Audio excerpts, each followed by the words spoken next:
कुणाल घोष ने बागी सांसदों को चुनौती देते हुए कहा कि अगर दम है तो इस्तीफा देकर भारतीय जनता पार्टी का दामन थामने। कुणाल घोष ने कहा कि मतदाताओं से यह गद्दारी है क्योंकि जिन लोगों ने इन सांसदों को वोट दिया उन्होंने बीजेपी के विरोध में ही दिया था।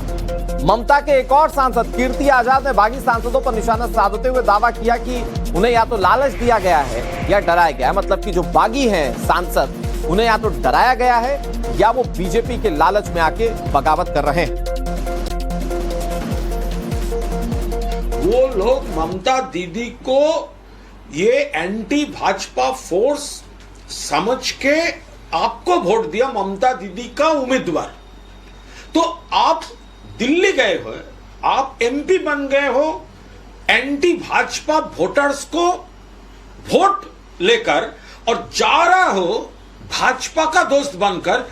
ये सिर्फ ममता दीदी और तृणमूल के साथ नहीं, हर एक वोटर के साथ गद्दारी है। आप रिजाइन कीजिए, फिर जाइए एनडीए में जाइए, भाजपा में जाइए, जो मन चाहे जाइए। ये लोग तो भगौड़े हैं, ये लोग गद्दार हैं। जिस सिंबल पे लड़े उसी को तोड़ रहे हैं। आप समझ ही नहीं आ रहा।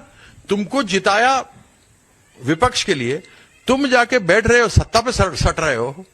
तुम सत्ता में हो या विपक्ष में हो, यह तो बताओ। क्या हो तुम? इनको मालूम ही नहीं है, इनको कुछ नहीं पता। ये सब या तो पैसे से आए हैं या फिर इनको डराया धमकाया गया है या इनके पुराने केस खोल दिए गए हैं। न तो मालूम है सांसदों को और न मालूम है विधायकों को। इनमें कोई है ही नहीं तालमेल। वो अलग बैठ करके वो बैठे हैं, ये इधर अलग बैठे हैं। तो अभी जो ममता बनर्जी के तृणमूल कांग्रेस के नेता बचे हुए हैं, जो ममता बनर्जी के बेहद करीब हैं, वो बागियों पर निशाना साध रहे हैं। वो कह रहे हैं ये विश्वासघात किया गया है। आपने सुना कि कैसे कीर्ति आजाद थे या फिर जो दूसरे टीएमसी के नेता थे वो ये सीधे शब्दों में कह रहे हैं कि ममता बनर्जी और वोटर्स के साथ ये विश्वासघात किया गया है। हिमांशु हमारे सहयोगी इस खबर पर ज्यादा जानकारी के साथ जुड़ गए। हिमांशु, कहां हैं आप, पहले तो ये बताइएगा, और ये टीएमसी वाली खबर पर आपके पास क्या अपडेट है?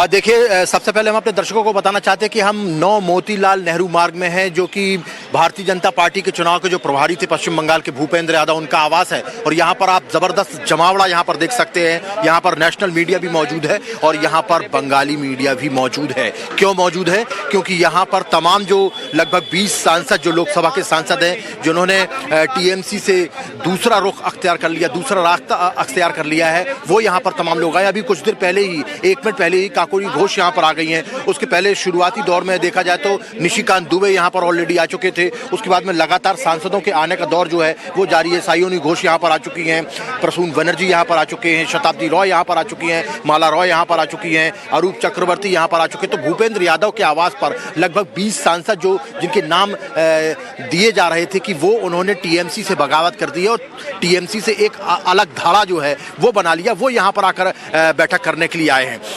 पिछले कुछ दिनों से लगातार भूपेंद्र यादव के और निशिकांत दुबे के संपर्क में ये तमाम टीएमसी के बागी सांसद थे। और अब ये 20 के 20 सांसद जो हैं, जो जानकारी ये मिल रही कि आज यहाँ पर एक महत्वपूर्ण बैठक होगी। उसके बाद में ये तय होगा कि किस तरीके से जो है टीएमसी, क्योंकि अब टीएमसी 2 टुकड़ों में विभाजित हो जाएगी।